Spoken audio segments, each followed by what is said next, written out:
Hello media farmers எல்லாரும் எப்படி இருக்கீங்க? எல்லாரும் நல்லா இருப்பீங்கன்னு நினைக்கிறேன். ஆகாய தாமரைன்னு அழைக்கக்கூடிய இந்த வாட்டர் ஹயாசின்த் பார்த்தீங்கன்னா ஒரு மிக கொடிய கலைச்செடி. உலகம் முழுக்க இருக்க பல நீர்நிலைகளில் இது அதிக அளவிலான சேதத்தை நேரடியாகவும் மறைமுகமாகவும் ஏற்படுத்திட்டு வந்துட்டு இருக்கு. இதை எப்படி கட்டுப்படுத்துறது? சுற்றுச்சூழலை அதிக அளவில் பாதிக்கக்கூடிய கலைச்செடி இது. இந்தியாவில் இந்த ஆகாய தாமரையை முதல்ல கொண்டுட்டு வந்தது யாருன்னு பார்த்தீங்கன்னா மேஜர் ராபர்ட் மேயர் அப்படின்னு அழைக்கப்படுற ஒரு பிரிட்டிஷர். அஸ்ஸாமில் இதை இன்ட்ரடியூஸ் பண்ணுறாங்க. ஒரு அழகு செடியா அது பிற்காலத்துல இவ்வளோ பெரிய பிரச்சனையா வளர்ந்துட்டு நிக்குது. இந்த கலை செடியை எப்படி கட்டுப்படுத்துறது, அது மட்டும் இல்லாம இதை வச்சு எப்படி பணம் சம்பாதிக்கலாம், இதுல ஏதாச்சும் எக்கனாமிக் யூஸ்ன்றது இருக்குதா அப்படின்ற எல்லாத்தையுமே இந்த வீடியோல பார்ப்போம். இந்த வாட்டர் ஹயாசின்த்னு அழைக்கப்படுற இந்த ஆகாய தாமரையோட அறிவியல் பூர்வமான பெயர் எக்கோர்னியா கிராசிபஸ். தென் அமெரிக்காவை தாயகமாக கொண்டது. உலகத்தில் இருக்க பல நாடுகளில் இதோட தாக்கம்ன்றது இருக்குது. அங்கே இருக்க மக்கள் இதை பார்த்தீங்கன்னா பல பேர்கள் அழைக்கிறாங்க. இதுக்கு பார்த்தீங்கன்னா German weed, Japanese trouble, terror of Bengal, Florida devil, இப்படி பல பட்ட பெயர்கள் இதுக்கு இருக்கு. IUCN international union for conservation of nature இதை one of the most dangerous invasive ஸ்பீசிஸ்னு அறிவிச்சிருக்காங்க. ஆக்கிரமிப்பு கலைன்னு தமிழில் சொல்லுவாங்க. சுற்றுச்சூழல் என்விரான்மெண்ட்ல இது பல பிரச்சனைகளை ஏற்படுத்துது. முக்கியமான பிரச்சனைகள் என்னன்னு பார்த்தீங்கன்னா நீரில் இருக்க அந்த டிசால்வ்டு ஆக்சிஜன் லெவலை குறைக்குது. இதனால பார்த்தீங்கன்னா நீர்நிலைகளில் வாழக்கூடிய நம்முடைய நாட்டை சேர்ந்த மீன் இனங்கள் அழியுது. டிசால்வ்டு ஆக்சிஜன்னா என்னன்னு பார்த்தீங்கன்னா தண்ணீரிலையும் ஆக்சிஜன்றது இருக்கும். அந்த ஆக்சிஜனை பயன்படுத்தி தான் பார்த்தீங்கன்னா மீன் இனங்கள் உயிர் வாழுது. அவைகளோட பிராணவாயு அதுதான். ஆனால் ஒரு சில மீன் இனங்கள் பார்த்தீங்கன்னா நேரடியாக காற்றில் இருக்க பிராணவாயுவை எடுத்துக்கும். உதாரணத்துக்கு பார்த்தீங்கன்னா விரால் மீனை சொல்லலாம். ஸ்னேக் ஹெட் இது பார்த்தீங்கன்னா ஒரு ஏர் பிரீத்திங் ஃபிஷ். இது மட்டும் இல்லாமல் கிளைம்பிங் பர்ச்னு அழைக்கப்படுற பனையேறி கண்டை, இது மாதிரி மீன் இனங்கள். ஆனால் பெரும்பாலான மீன் இனங்கள் தண்ணீரில் இருக்க அந்த பிராணவாயுவை தான் பயன்படுத்தும். அந்த பிராணவாயுவோட அந்த அளவை பார்த்தீங்கன்னா இந்த கலைச்செடி மிகவும் குறைத்து விடும். இதனால் பார்த்தீங்கன்னா நம்முடைய நேட்டிவ் ஸ்பீஷிஸ் அழியுது. நம் நாட்டை சேர்ந்த மீன் இனங்கள் அழியுது. இதை தொடர்ந்து பங்களாதேஷ் மாதிரியான நாடுகளில் இது எது மாதிரியான பிரச்சனை ஏற்படுத்தும்னா வாட்டர் டிரான்ஸ்போர்ட்டேஷனை அதிக அளவில் டிஸ்டர்ப் பண்ணுது. நீர்நிலையில் இருக்கிற அந்த போக்குவரத்து சேவையை இது அதிக அளவில் கெடுத்து விடும். படகுகள் செல்ற அந்த வழியை பார்த்தீங்கன்னா இந்த செடிகள் வளர்ந்து தடுக்குது. இதனால பார்த்தீங்கன்னா படகுகளில் நடக்கக்கூடிய அந்த போக்குவரத்து அதிக அளவில் பாதிப்புக்குள்ளாகுது. இது மட்டும் இல்லாமல் படகுகளை சேதத்தையும் இது ஏற்படுத்தும். மனிதர்களுக்கு இப்போ இது எது மாதிரியான பாதிப்புகளை ஏற்படுத்துது அப்படின்னு பார்ப்போம். மறைமுகமாக பல பிரச்சனைகளை மனித இனத்துக்கு இது கொடுத்துக்கிட்டே இருக்கு. முக்கிய பிரச்சனை என்னன்னு பார்த்தீங்கன்னா மலேரியா, டெங்கு மாதிரியான கொசு இனங்கள் இந்த செடியை ப்ரீடிங் சைட்டாக பயன்படுத்துது, இனப்பெருக்க இடமா. இதனால் பார்த்தீங்கன்னா கொசுக்களோட எண்ணிக்கை அதிகமாகுது. இந்த கொசுக்கள் அதிகரிக்கிற அந்த காரணத்தினால பார்த்தீங்கன்னா மலேரியா, டெங்கு மாதிரியான நோய்கள் நமக்கு வருது. குறிப்பாக இதோட தாக்கம் பார்த்தீங்கன்னா சென்னையில் இருக்க பல ஏரிகளில் நம்மளால் பார்க்க முடியும். கிரேட்டர் சென்னை கார்பரேஷன் பெயருக்கு முயற்சி எடுக்கிறேன் அப்படின்னு சொல்கிறாங்க. ஆனால் அது எதுவுமே செயலாக மாறலை. நீங்கள் கண் கூட பார்க்க முடியும். சென்னையில் இருக்க பல ஏரிகளில் இதோட தாக்கம்ன்றது அதிக அளவில் இருக்குது. இதனால் பார்த்தீங்கன்னா பல பிரச்சனைகள் சுற்றுச்சூழலில் ஏற்படுது. அது மட்டும் இல்லாமல் மீன் இனங்கள் அழியுது. சென்னை மாதிரியான ஒரு பிக்கஸ்ட் மெட்ரோபாலிட்டன் சிட்டியில் இது மாதிரி ஒரு கலைச்செடி இருக்குன்னா அது எந்த அளவுக்கு பாதிப்பு ஏற்படுத்தும். மலேரியா, டெங்கு அதிகமாக பரவறதுக்கு முக்கிய காரணம், ரூட் காஸ் எதுன்னு பார்த்தீங்கன்னா இந்த வாட்டர் ஹயாசின்த் தான். ஏன்னா மஸ்கிட்டோவோட ப்ரீடிங் சைட்டாக இது இருக்குது. இதனால் என்ன பண்ணணும்னு பார்த்தீங்கன்னா இந்த கலைச்செடியை தான் முதல்ல கட்டுப்படுத்தணும். அப்படி கட்டுப்படுத்தினா தான் மலேரியா, டெங்கு மாதிரியான நோய் பரவலை நம்மளால் தடுக்க முடியும். அதுவும் ஏன் சென்னையில் இது மிகப்பெரிய தாக்கத்தை ஏற்படுத்தணும், அந்த அளவுக்கு பாப்புலேஷன் டென்சிட்டின்றது இருக்குது. மக்கள் தொகை மிகவும் அதிகம். தமிழகத்தோட 30% ஆஃப் பாப்புலேஷன் இந்த ஒரு சிறிய நிலப்பரப்பில் இருக்குது. அப்படி இருக்கும்போது பார்த்தீங்கன்னா இது மிகப்பெரிய தாக்கத்தை ஏற்படுத்தும். டிசீஸ் ஸ்ப்ரெட், நோய் பரவல்ன்றது அதிக அளவில் இருக்கும். அதனால் இந்த கலைச்செடியை கட்டுப்படுத்தி ஆகணும் greater Chennai corporation. Malaria, dengue மாதிரியான நோய்கள் எப்படி பரவும் அப்படின்றத நான் சுருக்கமாக இப்போ விளக்குறேன். இப்போ பார்த்தீங்கன்னா கொசுக்கள் இந்த நோயை நம்மளுக்கு நேரடியாக உண்டாக்கத்தில் அந்த கொசு மூலமாக பார்த்தீங்கன்னா இந்த நோயை உண்டாக்கக்கூடிய அந்த பேத்தோஜன்ஸ் நுண்ணுயிர்கள் நம்ம உடம்பு சேருது. அந்த நுண்ணுயிர்களை எடுத்துக்கிட்டு வர ஒரு வாகனம், அதை பார்த்தீங்கன்னா டெக்னிக்கலாக வெக்டார்னு சொல்லுவாங்க. ஸோ அந்த ஒரு வேலையை தான் பார்த்தீங்கன்னா கொசுக்கள் செய்யுது. இந்த கொசுக்கள் இனப்பெருக்கம் பண்ணுறதுக்கு ஒரு உதவிகரமாக இருக்குது தான் பார்த்தீங்கன்னா இந்த வாட்டர் ஹயாசின்த்.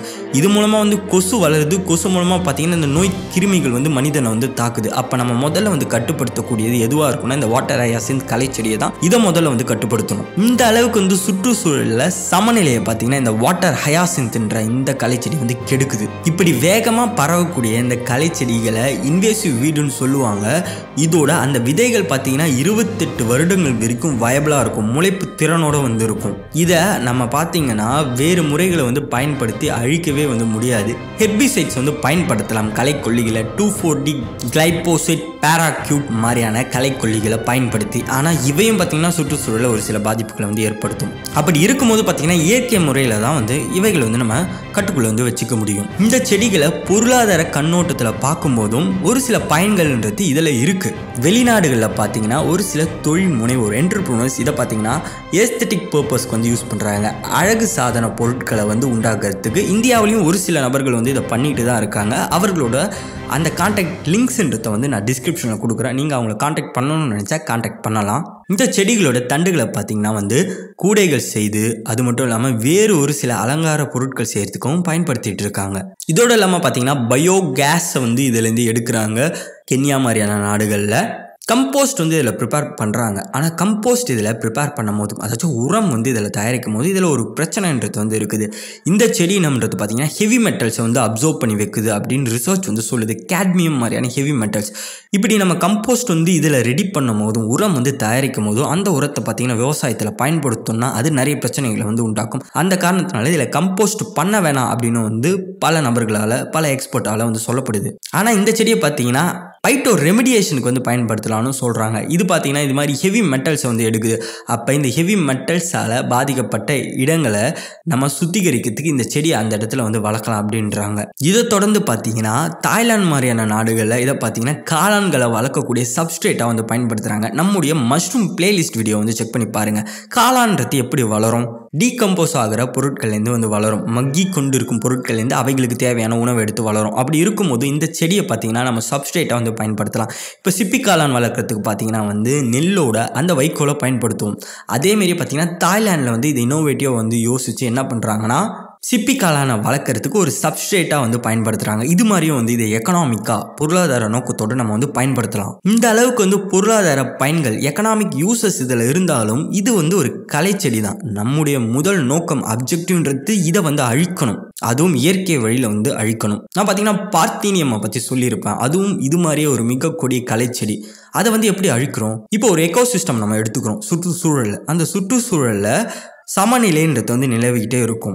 அதாச்சும் மான் இருக்குன்னா அந்த மானை வேட்டையாடுறதுக்கு சிங்கம் இருக்கும். அப்போ தான் பார்த்தீங்கன்னா மானோட பாப்புலேஷன்றது வந்து அதிகரிக்காது. ஆனால் இந்த கலைச்செடி ஒரு வெளிநாட்டை சேர்ந்த கலைச்செடி, இன்வேசிவ் வீடு. அப்படி இருக்கும் போதும் இந்த செடியை வந்து அழிக்கக்கூடிய அந்த பூச்சினங்கள் நம்ம ஊரில் இருக்காது. அதுக்கு தான் பார்த்தீங்கன்னா வந்து பார்த்தீனியம் கலைச்செடியை வந்து கட்டுப்படுத்துறதுக்கு மெக்சிகானா பீட்டில் வந்து கொண்டுட்டு வராங்க. மெக்சிகோவில் அந்த பூச்சினங்கள் இருந்துச்சு, அதை கொண்டுட்டு வந்து இயற்கை முறையிலே இதை வந்து அழிச்சாங்க. அதேமாரியே பார்த்தீங்கன்னா இந்த ஹயாசின்த்தை வந்து கட்டுப்படுத்துகிற ஒரு சிறந்த முறை பார்த்தீங்கன்னா இதை உண்ணக்கூடிய கூன் வண்டான நியோகேட்டினா எக்கார்னியான்னு ஏன் சொல்கிறாங்க? ஏன்னா இந்த வாட்டர் ஹயாசின்த்னு அழைக்கப்படுற ஆகாய தாமரையோட அறிவியல் பூர்வமான பெயர் எக்கார்னியா கிராசிபஸ். அந்த எக்கார்னியா கிராசிபஸை உண்ணக்கூடிய ஒரு பூச்சினம் தான் பார்த்தீங்கன்னா நியோகேட்டினா எக்கார்னியா. இது பார்த்தீங்கன்னா ஒரு கூன் வண்டு, ஆங்கிலத்தில் வீபிள்னு சொல்லுவாங்க. இது பார்த்தீங்கன்னா இந்த கலைச்செடியை மட்டும்தான் வந்து உண்ணும். அப்படி இருக்கும்போது இந்த பூச்சினத்தை நம்ம வந்து இந்த ஏரிகள் பாதிப்புக்குள்ளான இடத்துல வந்து விடும் போது பார்த்தீங்கன்னா இந்த பூச்சினங்கள் இந்த செடி இனங்களை இயற்கை முறையில் உண்டு அந்த செடியை அடியோடு வந்து அழித்து விடும். இப்படி தான் பார்த்தீங்கன்னா கட்டுப்படுத்தணும். இதுதான் வந்து எக்கோசிஸ்டம்.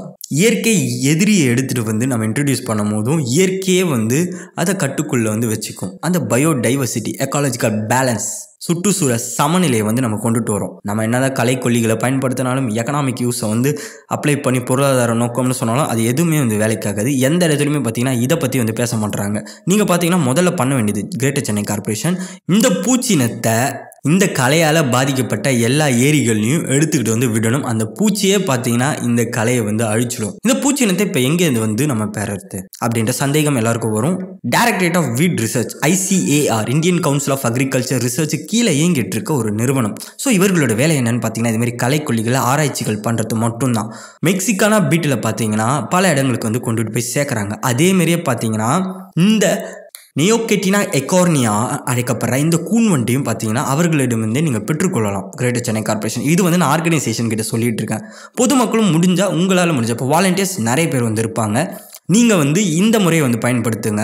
இந்த முறையில் இதை இயற்கை முறையில் வந்து கட்டுப்படுத்திடலாம். இந்த பூச்சி இனத்தை வந்து நம்ம இந்த ஏரிகள் பாதிப்புக்குள்ளான இடத்துல வந்து விடும்போது பார்த்தீங்கன்னா இவைகள் இயற்கையாகவே வந்து பெருகி அந்த செடியை வந்து கொஞ்சம் கொஞ்சமாக அழிச்சிரும். இது பார்த்தீங்கன்னா ரிசர்ச் மூலம் வந்து ப்ரூவ் பண்ணப்பட்டிருக்கு. 500லேருந்து 1000 வண்டுகளை விட்டாலே அவைகளுக்குள்ளே வந்து இனப்பெருக்கம் செய்து இந்த செடி இனத்தை வந்து அழிச்சிரும். களை செடி இனத்தை பொருளாதார நோக்கத்தோட பார்த்தீங்கன்னா இந்த களை செடியை நீங்கள் அணுகணும்னு நினச்சிங்கன்னா அந்த பிஸ்னஸோட லிங்க்ஸ் எல்லாத்தையுமே கீழே டிஸ்கிரிப்ஷனில் வந்து கொடுத்துருக்கேன். நீங்கள் அவங்கள கான்டாக்ட் பண்ணி பார்த்தீங்கன்னா இதை ஒரு எக்கனாமிக் பிளான்ட்டாக வந்து பயன்படுத்திக்கலாம். இந்த காணொளி உங்களுக்கு பயனுடையதாக இருந்துச்சு அப்படின்னு நினச்சிங்கன்னா இந்த வீடியோவை லைக் பண்ணுங்கள். இது மாதிரியான வேளாண்மை சம்மந்தப்பட்ட செய்திகளை தெரிஞ்சுக்கணும்னு நினச்சிங்கன்னா டெக் கொரோனா சப்ஸ்கிரைப் பண்ணுங்கள். பார்த்தீனியம் களை செடியை பற்றி நான் ஒரு காணொளி போட்டிருக்கேன். அந்த வீடியோ லிங்க்குன்றது இப்போ வரும். அதை கிளிக் பண்ணி பார்க்காதவங்க பாருங்கள். இது மாதிரி இன்னொரு பயனுடைய தகவலோட அடுத்த காணொளியில் உங்களை சந்திக்கிறேன். அது வரைக்கும் உயர்வோம். நன்றி. தேங்க்யூ.